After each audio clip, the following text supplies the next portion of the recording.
What is up YouTube, and welcome to this Legends of Tomorrow video. So if you're new to the channel, please do consider leaving a like and a subscribe down below.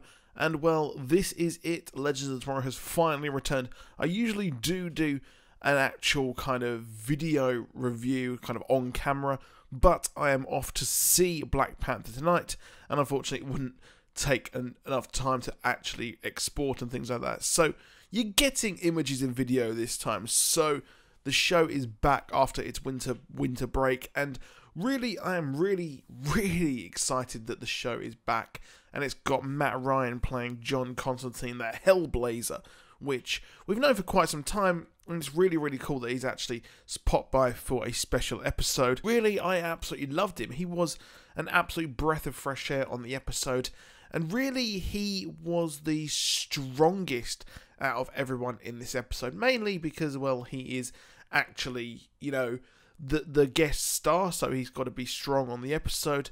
However, the acting and things like that, the stage presence, he definitely was the biggest presence on the show by far. And really, I absolutely did love the banter that he had with everyone else and the group on the show, and having him on this show, I really did wish that he'd stick around.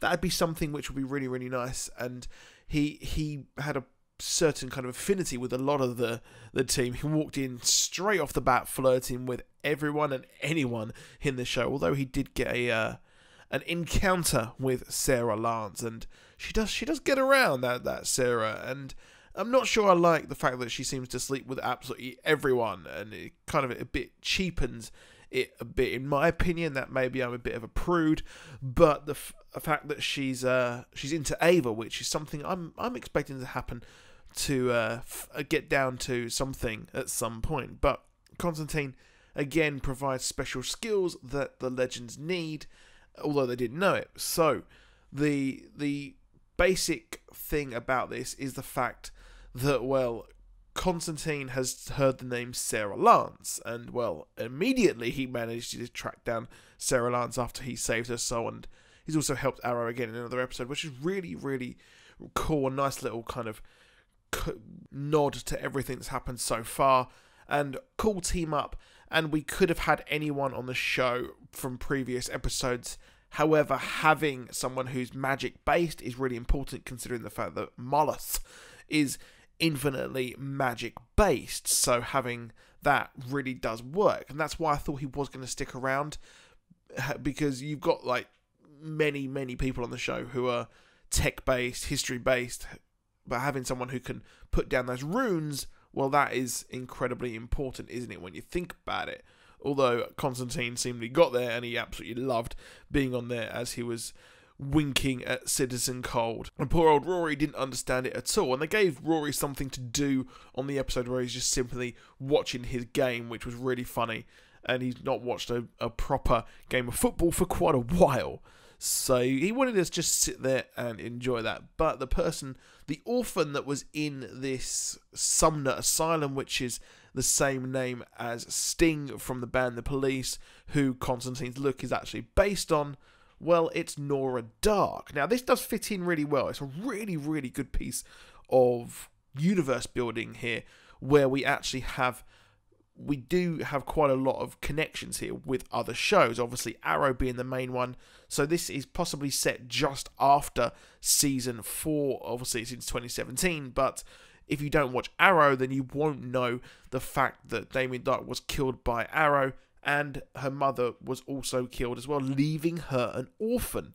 So this leaves her absolutely prime to be killed, or kind of attacked by Mallus, and Mallus is a big part of this, and he does kind of prey on vulnerable people. So she's ripe for this, considering her kind of emotional state. And I really did like the whole story of this, where they're trapped and Mallus sends them in the past, some kind of like One Flew Over the Cuckoo Nest sort of thing. And obviously we do have the title Daddy Darkest, which is based on Mommy Dearest, a really kind of, I would check that out for yourself to get that connection. It's an interesting story, to say the least. But Mallus does throw some shade at Constantine when he mentions that You'll fail her like you failed Astra. Astra was the kid who he actually was really, really distraught about in the first season. So the first season of the show of Constantine, she was absolutely destroyed, and it was an exorcism that went wrong. And this was an exorcism here that Constantine had to perform, and, well, it didn't work out whatsoever, did it? So they do eventually save her, but this ends up actually being really, really creepy, as Nora, Zari and Ray are at Central City Jitters, and they're playing like that kind of that game where you have to work out, I think it's 20 questions, I think that's the game that they're playing, which is really, really funny.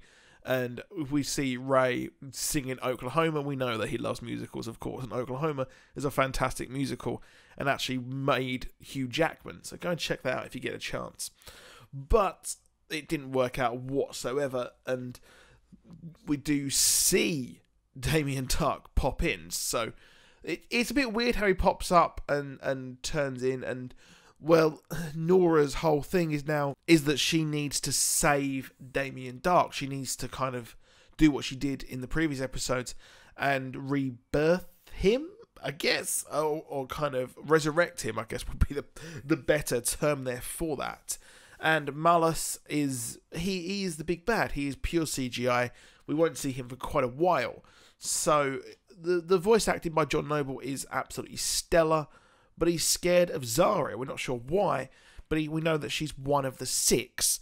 So one of the 6 is really important, but we have the totems. So Zari's obviously got one. Kuasa has one as well, and Amaya also has one. And it seems like Kuasa, I don't know if she is actually here to, turn good, or she's simply possibly there to steal the totem off Amaya and also Zari. That's probably why she wanted to bring Zari into this. They want all of these 6 totems. I expect all of these 6 totems will bring Mallus back to life, or bring him back to our realm of existence. That's probably what I really understand it. But now it's unsure if Mallus is actually a demon, because he could obviously, be telling the untruths if he is, of course, an evil person. But one thing that sprung to mind is the fact that each one of these totems could possibly pertain to something to do with the elements. So we've got spirit, water, and a few others to come. And, well, one could be earth. Now, there is one connection between Constantine, and this is a far-fetched idea, is the fact that we could get Swamp Thing, or an element of Swamp Thing could be part of this. And if all the elements have to do with Mallus, or the fact that the elements have to be combined to make an avatar for Mallus, which, again, could possibly actually be Sarah Lance, maybe, although it is a full CGI character, so that may not be what could happen.